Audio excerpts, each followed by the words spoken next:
Hello everyone, welcome to From the Star Wars Home Video Library. I'm your host Nathan P. Butler. We take a look here at the second part of our three-part look at the Star Wars Laserdiscs in this episode. Last time we took a look at 1982, 1983, and 1984. In doing so, we saw the 20th Century Fox version of the original CLV release of A New Hope. Then we saw the 1983 re-release of that film under the CBS Fox logo. And then we saw the 1984 release, the first with surround sound, of The Empire Strikes Back. Now, we move into 1985 and 1986. Bear in mind, there will be no new releases in 87 or in 88 for us to look at, so we will jump after this straight to 1989. But in this case, 85, 86 is our purview, and now is when that whole CAV versus CLV difference is going to start to make a difference here. You see, there's actually three different types of Laserdiscs: CLV, CAV, and CAA. There haven't been any Star Wars ones in CAA, so let's shove that off to the side. This isn't a home video format tutorial series. This is about Star Wars home video. The difference, though, between CAV and CLV does start to make a difference here. Recall here that a Laserdisc, while looking cool like a CD or like a DVD or like a Blu-ray disc, is not just a giant digital disc. It is not a digital format. It is analog. It is the equivalent of VHS or Betamax or CED, or in music of an LP or a cassette tape or an 8-track. It is not digitally encoded information. So there were two approaches that could be taken to that, at least at the time. The ones we looked at last time are CLV discs, or constant linear velocity discs, better known simply as extended play. So for instance, on the first A New Hope version, right, from 82, it said stereo extended play down there at the bottom. One disc, right, two sides, an hour per side. So they time compressed it down to 118 minutes to fit it all on here. We saw the same type of thing going on with the 83 release of A New Hope and the 84 release of The Empire Strikes Back with surround sound. They are extended play, an hour on each side. So the first type is CLV, which is what those were. CLV is constant linear velocity. What it does basically is the speed with which that disc spins in your Laserdisc player depends on, is it going for data on the outer edges where it's further apart, or is it going for data closer to the center, right, where it's much closer packed. It would change the speed based on where it is in the diameter or radius, I guess, because you measure it either way, of your disc. And these provided certain interesting features, right?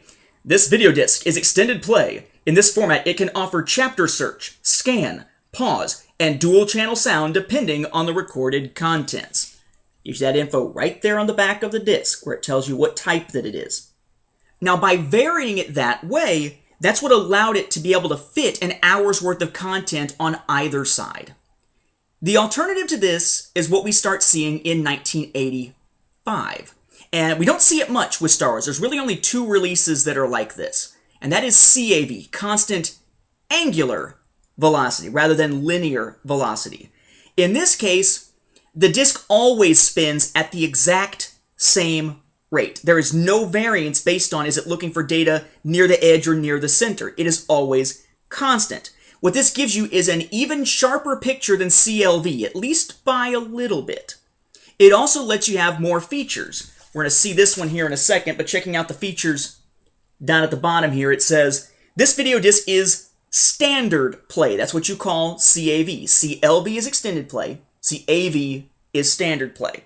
This format offers the full range of features on the LaserVision player, including freeze frame, slow motion, in fact, variable speed slow motion, random access, and 3 times the speed and scan. So you have an advantage in terms of more features that a real big video buff, a film buff, is going to want. Freeze frame, go frame to frame to frame, slow motion, all that kind of stuff to really analyze what you're seeing. But not necessarily something that the standard home video consumer is necessarily going to want or need. The downside, though, is that by allowing those features and encoding it that way so it's always spinning at the same rate, you've basically just cut the amount of data you can store on either side in half. A CAV disc can only hold half an hour of material on either side. So, the first of these releases from 1985 is, you guessed it, A New Hope. Packaging-wise, it looks very similar to what we just got previously. You got the same image, you got CBS Fox up here, the same logo down here and everything. You notice, here's how you can tell the difference down in the corner, stereo, standard play, and notice this one has surround sound.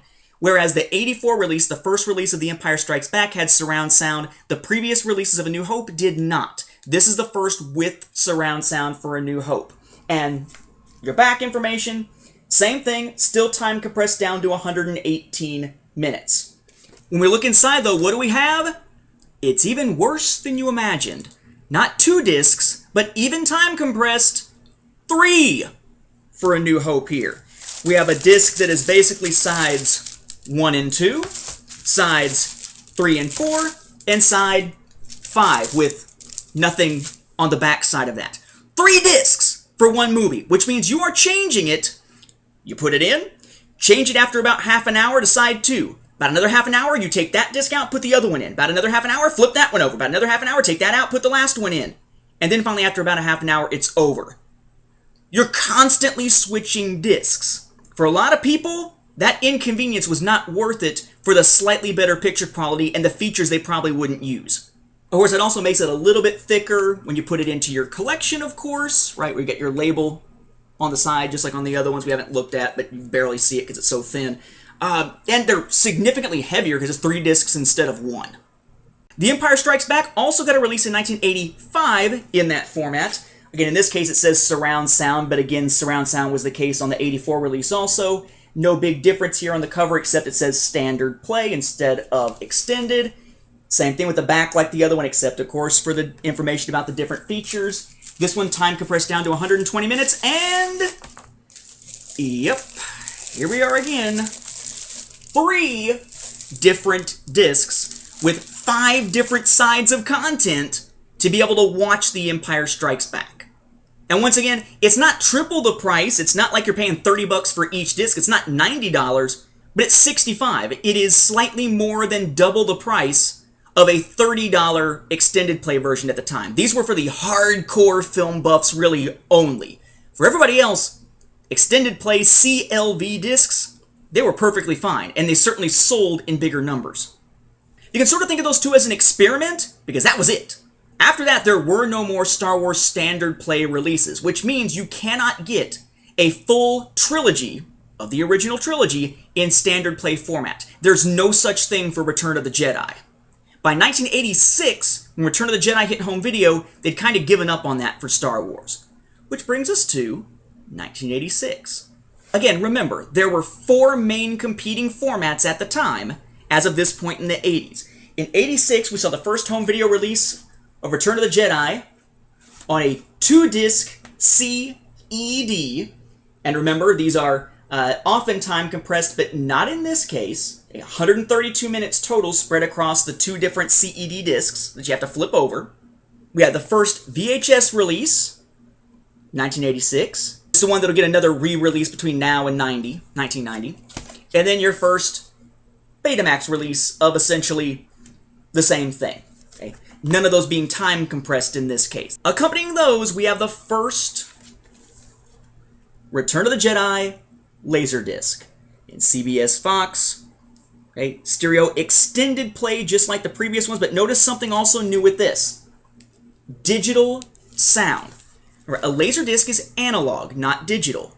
But by this point, they could encode the audio in a digital form on these discs, very similar to what they would do with the CD. So we're moving along in terms of the technology here. This is the first Star Wars home video release on Laserdisc with digital sound, as opposed to regular surround sound or before that regular stereo. Notice though, you flip it over, similar back to the VHS tapes and whatnot. You go down there and check, yes, still 132 minutes. This is an CLV disc, an extended play disc. Okay, so we're talking about an hour on either side. How do you get 132? Well, what do you expect? It may be CLV, but 2 different discs. Side 1, 2, and 3 with a 4th side that isn't used. The downside to that, of course, is that with 2 discs instead of 1, it's going to cost a little bit more. These ran about $45 as opposed to $30 at the time. But at least in this case, you're getting the film not time compressed. Because even those ones that were CAV, the standard play versions of A New Hope and Empire, they were still time compressed. In theory, they didn't really need to be, and they had a whole other side they could have used if they needed it, but they didn't even really need that. But they kept the same time-compressed version that we got on those previous releases. So not only is this the first with digital sound for US audiences on Laserdisc, it is also the first Star Wars Laserdisc release to not be time-compressed, to get cramped down into one disc's 2 sides. Still though, as awesome as the Laserdisc format was picture quality-wise compared to VHS, Betamax, and CED, still haven't seen any widescreen releases. They're still all full screen. Still not quite getting that awesome cinematic effect just yet. When is that gonna come around? Well, oddly enough, in part of the world, it's happening the same year, 1986, when we got this first release of Return of the Jedi. It won't be coming to our shores until 1989 and then 1990. For that, though, we'll move into our next episode. So with that, thank you for watching, and may the Force be with the home video viewers.